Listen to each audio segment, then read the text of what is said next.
Sort of in this day and age of AI, a lot of jobs in the white collar industry are going to be replaced. And I think the one thing they can't change is creativity and life during these sort of sessions. So I think these kind of groups.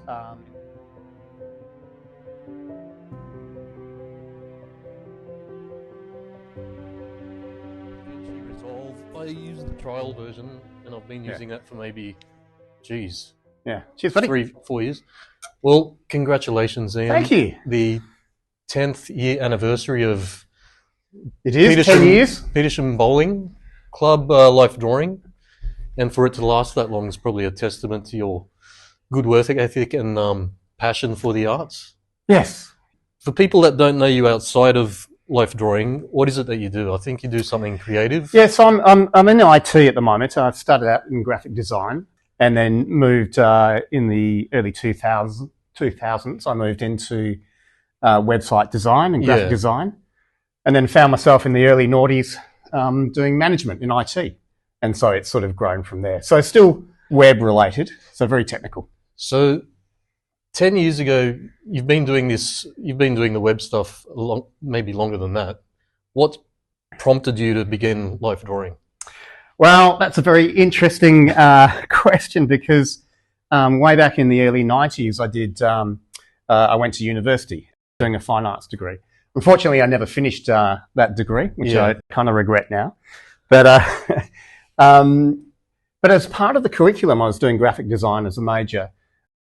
That life drawing was part of the curriculum. Yeah, that's right. And I remember going along to life drawing, and that was okay, but it never really kind of grabbed me. Yeah.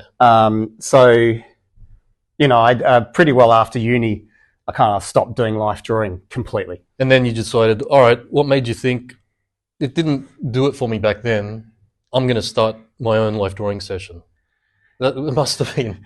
Okay, it sounds totally different from what you did in the uni, There's a little bit of a journey of about 4 years when I restarted doing life drawing to starting up this group. So in essence, and I've only been here in Sydney for 12 years. So before that, living in Hobart for most of my life. And funnily enough, around about 2013, the Mona Museum had a summer festival. So they have obviously Dark Mofo, which is their winter festival, but they also do a summer festival, or they did do back in the day.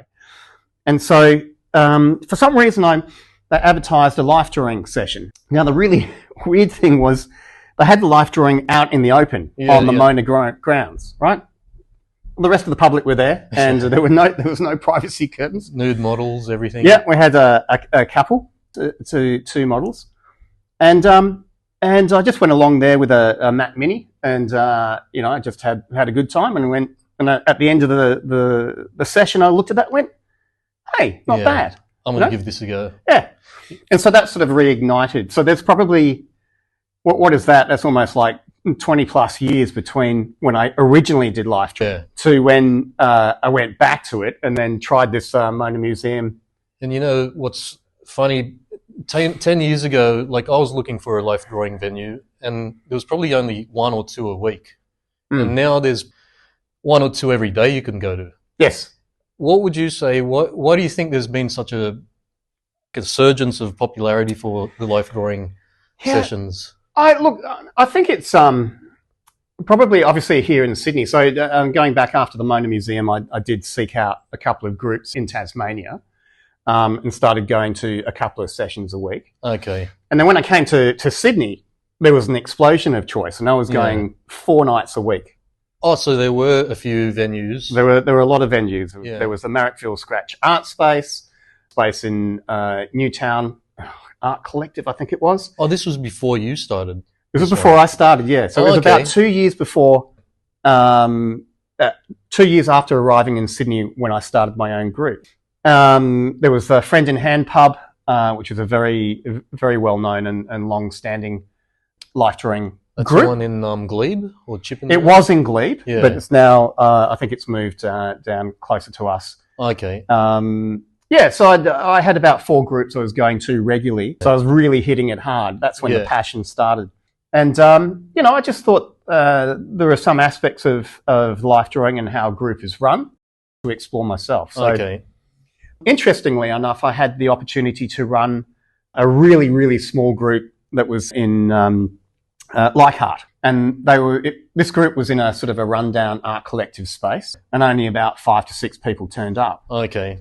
Now, I went there for about 3 months, and then the organizer there decided to move, ironically, back to Tasmania.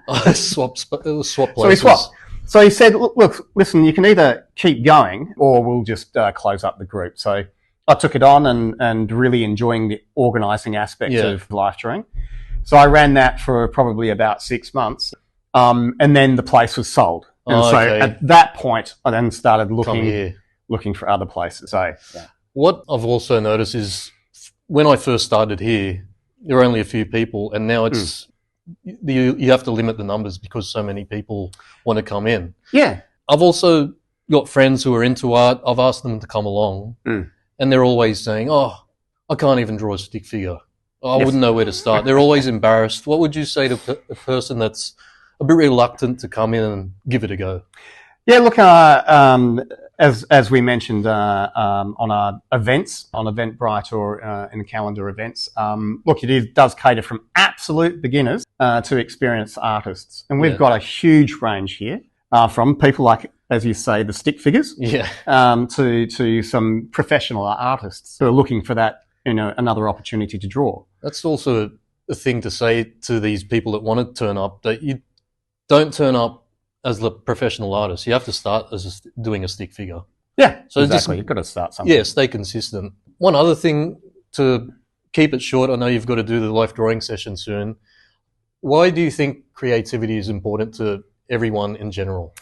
Well, I think it's become sort of in this day and age of AI. A lot of jobs in the white collar industry are going to be replaced, and there's going to be a big, huge change in people's employment. And I think the one thing they can't change with that is creativity and life drawing these sort of sessions. So I think these kind of groups in Sydney and all around Australia are actually going to become more important, because people will need that outlet to come along.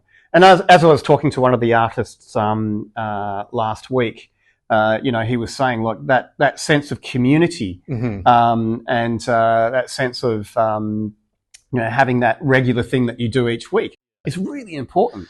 Even like going to the gym. Yeah. This is sort of a meditative thing you can do as a community and get away from the computer sometime. Yeah. Yeah, especially you with your web stuff. Yes. So you must love doing this, get away from the...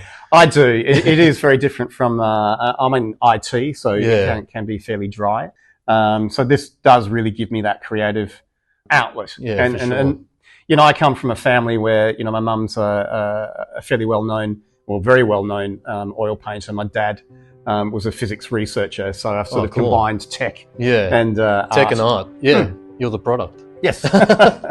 All right, I know you've got to do your session now. Yeah. I want to say thanks a lot and congratulations again. Yes. And hopefully 10 years. 10 more years. Yes. So all the best. Thanks, Ian. Fantastic. Thanks, Sam. All right, cheers. Cheers. See you later.